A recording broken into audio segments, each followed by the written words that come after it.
Hello guys, welcome back to another video. तो guys, इस video में हम लोग एक स्टील प्रोडक्ट मैन्युफैक्चरिंग कंपनी के बारे में डिस्कस करने वाले हैं। कंपनी के अगर लास्ट 52 वीक की रिटर्न के बारे में डिस्कस करें तो वो करीब 460% के आसपास निकल के आ रही है। कंपनी ऑलमोस्ट डेब्ट फ्री है एंड कंपनी प्रॉफिटेबल भी है। कंपनी की अगर लास्ट 5 ईयर्स की प्रॉफिट ग्रोथ कैलकुलेट किया जाए तो वो करीब 90% CAGR के आसपास निकल के आ रही है। कंपनी में अराउंड 70.5% पैसा प्रोमोटर्स का है और हम आप जैसे छोटे मोटे रिटेलर्स की जो होल्डिंग है वो 15% से भी कम है इस कंपनी में। तो गाइज, इस वीडियो में हम लोग बेसिकली 3 पॉइंट कवर करेंगे। First point is fundamental analysis. यहाँ पे हम लोग देखेंगे कि कंपनी कौन सी है एंड कंपनी फंडामेंटली कैसी है for short term trade and long term investment purpose. Second point is volume analysis. Volume को एनालाइज करके हम लोग फ्यूचर ट्रेंड के बारे में अंदाज़ा लगाने की कोशिश करेंगे। And the third point is technical analysis. यहाँ पे हम लोग डिस्कस करेंगे डिफरेंट टेक्निकल्स के बारे में, मतलब कहाँ पे आप लोग बाय करके चल सकते हो एंड क्या आप लोग की टारगेट रहने वाली है। तो गाइस, बिना टाइम वेस्ट किए पहली पॉइंट की तरफ बढ़ते हैं और देखते हैं कि कंपनी कौन सी है एंड कंपनी फंडामेंटली कैसी है। तो गाइज, यहाँ पे आप लोग कंपनी का नेम देख सकते हो, कनिष्क स्टील इंडस्ट्रीज लिमिटेड। और ये कंपनी जो है वो स्टील के प्रोडक्ट्स बनाती है, मतलब हो गया TMT बार और वो सब चीज़ें बनाती है कंपनी।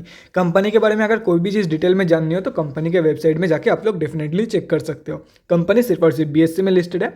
मार्केट कैप के बारे में डिस्कस करें तो 101 करोड़ के आसपास की कंपनी की मार्केट कैप है। स्टॉक की PE 4.49 की है। ROC 11.1%, रिटर्न ऑन इक्विटी 10.1% के आसपास निकल के आ रही है। लास्ट 6 मंथ्स के रिटर्न 87.3% है एंड लास्ट 3 साल की जो सेल्स ग्रोथ है वो 1.5% के आसपास निकल के आ रही है। बुक वैल्यू से थोड़ा सा ऊपर में ट्रेड कर रही है एंड अगर 1 साल की अप्रॉक्सीमेट रिटर्न कैलकुलेट किया जाए तो वो करीब 459.8% के आसपास निकल के आ रही है। डिविडेंड कंपनी देती नहीं है। फेस वैल्यू 10 की है एंड प्रोमोटर्स की होल्डिंग 5.35% प्लेज हो रखा है। उसके बाद प्रोज एंड कॉन्स के बारे में डिस्कस करें तो गाइज यहाँ पे देख सकते हो। पहले प्रोज डिस्कस कर लेते हैं। कंपनी डेब्ट रिड्यूस करके ऑलमोस्ट डेब्ट फ्री बन चुकी है। कंपनी की जो लास्ट 5 ईयर्स की सेल्स ग्रोथ है वो अराउंड 89.9% CAGR निकल के आ रही है एंड डेब्टर डेज इंप्रूव हुई है। कॉन्स में डिस्कस करें तो कंपनी प्रॉफिटेबल है लेकिन डिविडेंड पे नहीं करती है। लास्ट 5 साल की जो सेल्स ग्रोथ है वो नेगेटिव में है। Tax rate seems low and 3 साल की जो रिटर्न ऑन इक्विटी है वो 3 साल के कंपैरिजन में काफ़ी कम है। Earnings include and other income of 33.38 crore. उसके बाद क्वार्टरली रिजल्ट के बारे में डिस्कस करें तो गाइज यहाँ पे आप लोग देख सकते हो दिसंबर क्वार्टरली की रिजल्ट आउट हो चुकी है एंड सितंबर की क्वार्टर की कंपैरिजन में दिसंबर की क्वार्टर में कंपनी ने काफ़ी कम सेल्स के नंबर दिखाई है यहाँ पे। और अगर प्रॉफिट के बारे में डिस्कस करें, अगेन सेल्स कम हुई है तो प्रॉफिट भी कमी होगी। यहाँ पे देख सकते हो आप लोग अराउंड 7 करोड़ के आसपास की कंपनी ने प्रॉफिट दिया है और कंपनी ओवरऑल प्रॉफिटेबल रहने वाली है। कभी कभार ही लॉस देती है। ईयर एंड ईयर बेसिस पे अगर डिस्कस करें तो यहाँ पे देख सकते हो करंट TTM में कंपनी ऑलरेडी 284 करोड़ की सेल दिखा रही है जो कि एंटायर 2021 फाइनेंशियल ईयर से ज़्यादा है। और अगर प्रॉफिट के बारे में डिस्कस करें तो देख सकते हो कंपनी अभी एक रिकॉर्ड ब्रेकिंग प्रॉफिट दे रही है 23 करोड़ की। तो आप लोग बाय द एंड ऑफ 2022 की फाइनेंशियल ईयर आराम से 25 से 30 करोड़ के आसपास की प्रॉफिट एक्सपेक्ट कर सकते हो फ्रॉम दिस कंपनी। उसके बाद बैलेंस शीट के बारे में डिस्कस करें तो देख सकते हो कंपनी ने काफ़ी सही इंप्रूवमेंट दिखाई थी सितंबर की क्वार्टर में। देखो यहाँ पे दिसंबर क्वार्टरली की रिजल्ट तो मतलब दिसंबर क्वार्टरली की बैलेंस शीट की अपडेट तो नहीं आई है, लेकिन अकॉर्डिंग टू सितंबर की क्वार्टर कंपनी ने काफ़ी सही इंप्रूवमेंट दिखाई है। रिजर्व भी बहुत ही सही, लगभग 12 करोड़ की रिजर्व इंक्रीज किया है और डेब्ट भी ऑलमोस्ट मैक्सिमम डेट अपना चुका दिया है कंपनी ने। उसके बाद कैश फ्लोज के बारे में डिस्कस करें तो कैश फ्लोज के रिगार्डिंग कोई भी लेटेस्ट अपडेट नहीं है, तो डायरेक्टली चलते हैं शेयर होल्डिंग पैटर्न की तरफ। तो गाइज यहाँ पे आप लोग देख सकते हो प्रोमोटर्स की होल्डिंग अराउंड 70.5% है, जो कि मैंने वीडियो के स्टार्टिंग में ही आप लोग को बोल दिया था। एंड अगर पब्लिक में डिस्कस करें तो 4 बड़े रिटेलर की होल्डिंग है। अगर ये सब कुछ कैलकुलेट करते हो आप लोग तो हम आप जैसे छोटे मोटे रिटेलर की जो होल्डिंग है वो अराउंड 14.44% के आसपास निकल के आ रही है इस कंपनी में। तो गाइस, अभी कंक्लूजन पे आते हैं कि कंपनी एक्चुअली कैसी है for short term trade and long term investment purpose. दो गाइस, मैं शॉर्ट टर्म के लिए भी ये बोलूँगा एंड लॉन्ग टर्म के लिए भी सेम बोलूँगा कि आप लोग कंसिडर करके चल सकते हो for short term and long term. ये नहीं बोल रहा हूँ कि जाके एकदम बाई कर लो, बहुत ही सही कंपनी है, मल्टीपल रिटर्न बना के देके जा सकती है, ये नहीं बोल रहा हूँ। और ये भी नहीं बोल रहा हूँ कि एकदम बेकार कंपनी है, मत जाओ। अगर आप लोग को ठीक लगे कंपनी तो you can definitely invest it, at least loss नहीं कर पाएगी ये कंपनी आप लोग को। और शॉर्ट टर्म के लिए भी मैं क्यों बोल रहा हूँ कि आप लोग कंसिडर करके चल सकते हो, उसके पीछे का रीज़न आप लोग को चार्ट में मिल जाएगा। कंपनी जब कंसोलिडेट करती है तब एक ही रेंज में कंसोलिडेट करती है मैक्सिमम दिनों तक, इसीलिए मैं बोल रहा था कि मैं आप लोग को चार्ट दिखा दूंगा, डोंट वरी अबाउट इट। लेकिन अगर कंपनी कंसोलिडेट करती है, और अगर कंसोलिडेट करती है तो 6-7 महीने के लिए अगर कंसोलिडेट कर लेती है कंपनी, तो आप लोगों को जीरो रिटर्न मिलेगा, या तो फिर लॉस में प्रॉफिट बुक करना पड़ेगा, या तो फिर 6-7 मंथ्स के टाइम के हिसाब से बहुत ही कम रिटर्न आप लोग को दे के जाएगी ये कंपनी। इसीलिए बोल रहा हूँ, अदरवाइज कंपनी बहुत ही सही है। तो गाइज ये तो हो गया हमारा फर्स्ट पॉइंट। अभी हम लोग बढ़ते हैं हमारे सेकंड पॉइंट की तरफ और देखते हैं कि कल के दिन कंपनी में क्या हुआ था बेसिकली।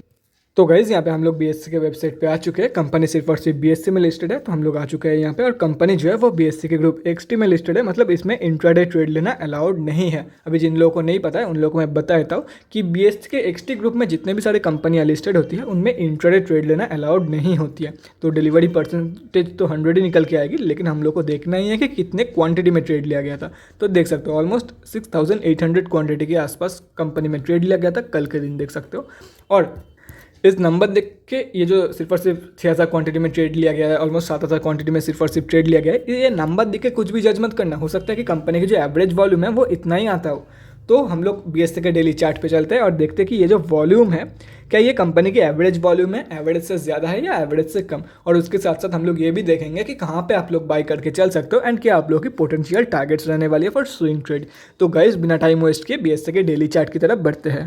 तो गाइस जैसे कि मैं बोल रहा था, शॉर्ट टर्म के लिए मैं यही बोल रहा था कि कंसीडर करके चल सकते हो। और मैं वो क्यों बोल रहा था उसके पीछे का रीज़न यहाँ पे देखो। जब कंपनी कंसोलिडेट करती है एक ही रेंज में काफ़ी दिनों तक कंसोलिडेट करती है, इसके लिए ही मैं बोल रहा था, रिकमेंड नहीं कर रहा था, लेकिन ये भी नहीं बोल रहा था कि कंपनी एकदम बेकार है। आप लोग कंसिडर करके चल सकते हो अगर आप लोगों को ठीक लगे तो, क्योंकि बेकार भी बोलना जायज़ नहीं होगा, क्योंकि कंपनी काफ़ी सही है। और मैं ये भी नहीं बोल सकता कि हाँ बहुत ही सही रिटर्न बना के देके जा सकती है। अगर कंपनी कंसोलिडेट करती है तो हो सकता है कॉस्ट टू कॉस्ट भी आप लोग को निकलना पड़े कंपनी से, इसलिए बोल रहा था। तो गाइस एक बार वॉल्यूम चेक कर लेते पहले।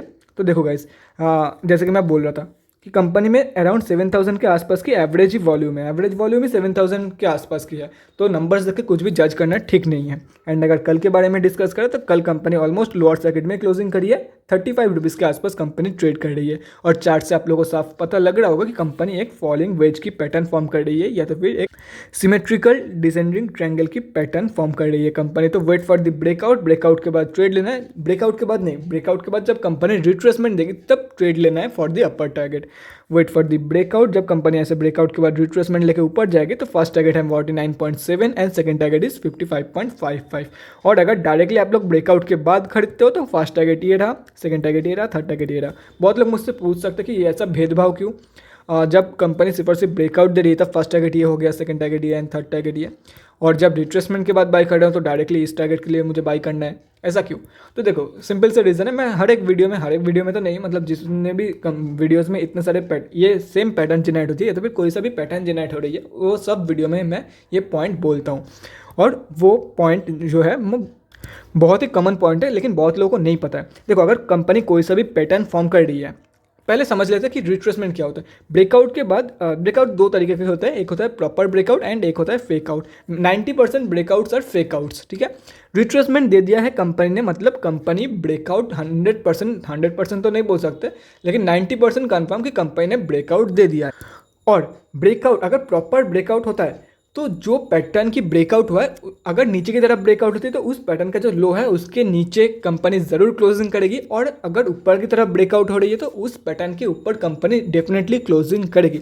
और रिट्रेसमेंट मिल गया मतलब ब्रेकआउट की कंफर्मेशन भी मिल गया, ये सक्सेसफुल ब्रेकआउट है, तो ऑब्वियस सी बात है इसके ऊपर ही क्लोजिंग करेगी। और इसके ऊपर का जो पोटेंशियल टारगेट है वो अराउंड 49.7 है एंड सेकंड टारगेट इज 55.55। इसलिए बोल रहा था कि अगर रिट्रेसमेंट के बाद बाय कर रहे हो फर्स्ट टारगेट ही रहा, क्योंकि ब्रेकआउट कंफर्मेशन तो यहाँ पे रिट्रेसमेंट के साथ साथ ही मिल गया, और इस पैटर्न ये जो पैटर्न है इसका हाई अराउंड 43.2 के आसपास से निकल के आ रही है, तो ऑब्वियसली इसके ऊपर ही क्लोजिंग करेगी। और जो लोग यहाँ पे जस्ट ब्रेकआउट के बाद बाई कर रहे थे, तो हो सकता है कंपनी ऐसे, हो सकता है ये फेकआउट निकल जाए और कंपनी ऐसे रेजिस्टेंस फेस करके फिर से यहाँ पे कहीं पे कंसोलिडेट करने लग जाए। इसीलिए मैं ये बोल रहा था। बहुत लोगों को ये सिंपल से बेसिक नहीं पता है, लेकिन मैं क्लियर कर दिया हूँ यहाँ पे हर एक वीडियो में, मतलब मैक्सिमम वीडियोज़ में ये सब पॉइंट्स मैं क्लियर करते रहता हूँ, तो इस वीडियो में भी मैं फिर से बता दिया। तो गाइस अगर आप लोग चाहते हो यहाँ पे जितने भी सारे लेवल्स है स्क्रीनशॉट लेके रख सकते हो। करंट मार्केट प्राइस को मैं इरेज कर रहा हूँ ताकि बाद में कोई भी कन्फ्यूजन ना हो रिगार्डिंग द लेवल्स, या तो फिर कहीं पे आप लोग नोट डाउन भी करके रख सकते हो। तो guys that's it for this video. अगले वीडियो में मिलते हैं गाइस, थैंक्स फॉर वॉचिंग। और गाइस अगर आप लोग के मन में कोई भी डाउट या क्वेरी रहती है स्टॉक मार्केट या किसी भी स्टॉक से रिलेटेड, तो कमेंट सेक्शन में कमेंट करके मुझसे पूछ सकते हो, या तो फिर मेरे इंस्टाग्राम का लिंक आप लोगों को डिस्क्रिप्शन बॉक्स में मिल जाएगा, जाके वहाँ पर ही मुझे DM कर सकते हो for an 1-on-1 conversation. Thanks thanks again for watching guys, bye guys, and definitely guys stay safe.